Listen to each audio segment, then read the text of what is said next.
Good morning students, I am Tina Patidar, Assistant Professor in Faculty of Pharmacy, VNS Bhopal. Today I am taking a topic from Pharmaceutical Engineering, that is flow of fluid.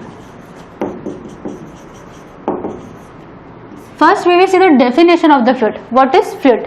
Fluid is any substance which have a tendency to flow under the small shear stress. All the liquids and the gases are the example of the fluid, right? Flow of fluid deals with the two branches, that is fluid statics and fluid dynamics. Fluid statics deals when the fluid is in rest condition or in a static condition, and fluid dynamics deals when the fluid in motion condition, right? Now we will start with the fluid statics. Fluid statics based on two laws, that is Pascal law and second is hydrostatic law. As Pascal law says, the pressure exerted by the fluid at a rest condition or at a static condition is equal in all directions. So Px equal to Py equal to Pz. And what hydrostatic law says, that the pressure exerted by the fluid in static condition is product of the density of that fluid and the height of the fluid at which the fluid is flowing, and it also multiply by acceleration due to gravity. Now we will go for a application of the fluid statics.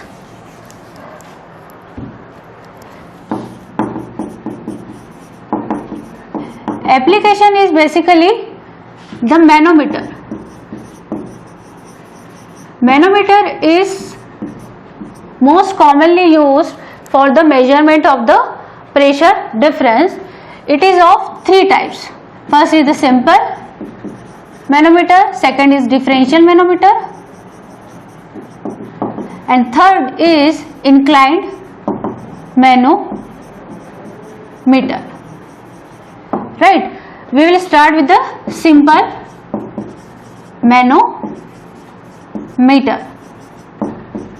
Right, simple manometer is the simplest and most commonly used device for the measurement of the pressure difference. Right, it contains a U tube which is made of glass, which is filled of two immiscible fluids, right? Suppose this is liquid A and this is liquid B, and the density of this liquid is rho B and density of this fluid is rho A, right? Now for the derivation of the simple manometer we have to decide some points, so we can derive an equation for the measurement of the pressure, right? So suppose this is point 1, right? This is point 2, and at the same position of point 2 there is a point 3, this is point 4, right, and this is point 5. Suppose at point 1 and point 5 pressure is P1 and P2 respectively, right? At point 1 pressure is P1 and at point 5 is pressure is P2, right? So we will start with the derivation of this simple manometer.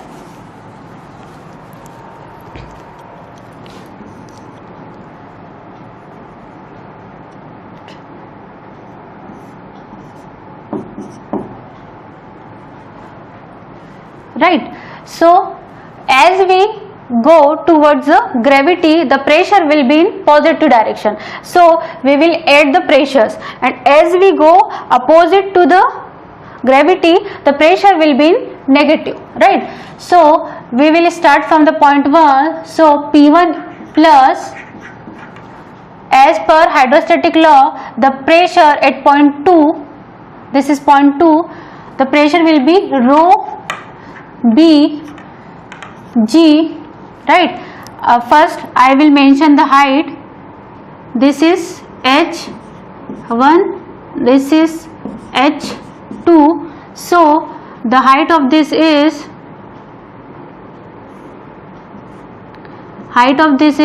H1 plus H2. Right. So I will write H1 plus H2.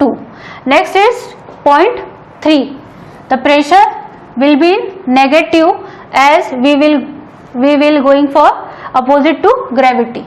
So negative rho, right? The pressure is due to liquid A G, right? Height is H2, right? Again negative sign, and at point 4 the pressure will be rho due to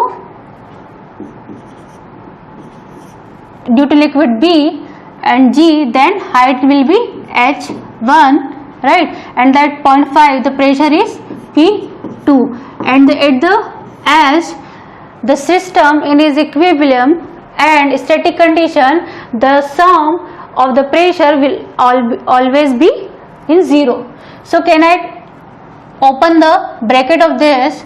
P1 plus rho BG H1 plus rho BG H2 minus rho A G H2 minus rho BG H1 minus P2 equal to 0. Right. Now we can see that the rho BG H1 or plus and minus rho BG H1 will be crossed. Right. And so we have the equation P1 minus P2 equal to, this will go on the another side of equal, rho A G H2 minus rho B G H2. So we have a P1 minus P2 equal to G H2 bracket में रो A minus row B. Right. So this is the equation for the measurement of the pressure difference for the simple manometer. Now we have concluded with the simple manometer, and the differential manometer and inclined manometer we will discuss in the next class. So thank you.